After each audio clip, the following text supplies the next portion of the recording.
زمونږ د پاکستان کرکټ بورډ دا نااهلي وګورئ چې هغه کلاړیان هغه کوچز اوس هم په خپل عہدو باندې فایز دي. کم کوچز چې په چیمپئن ټرافای کې کم سلیکشن کمیټي چې په چیمپئن ټرافای کې دومره غټ بلنډر دومره غټ مسټیک وکړو چې په سکواډ کې یې صرف او صرف یو سپینر سپیشلیسټ ایشتلو.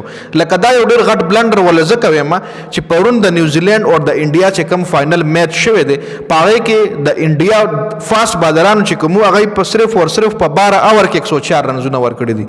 مطلب د انډیا فاست بالرانو صرف 12 اورونه کړیو.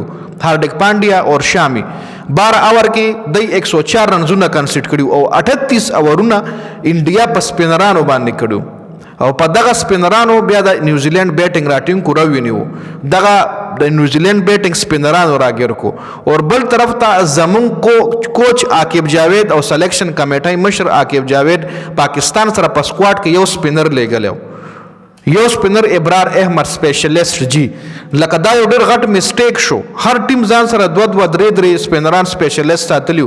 اور پاکستان نااهله بورډ چې کوم دی عاقب جاوید نااهله کوچ عاقب جاوید چې ځان سره صرف او صرف یو ابرار احمد ساتلی و. او دومره غټ مسټیک په وجود هم هغه هماغه کوچینګ کوي هغه هماغه په خپل عہده باندې فایز دی او په لکونو روپۍ تنخواه چې کوم دی د پی سی بي نه اخلي. نو دې نه غټه بله نااهلي د پی سی بي څه کیدی شي؟ کمنټ لازمي وکړئ.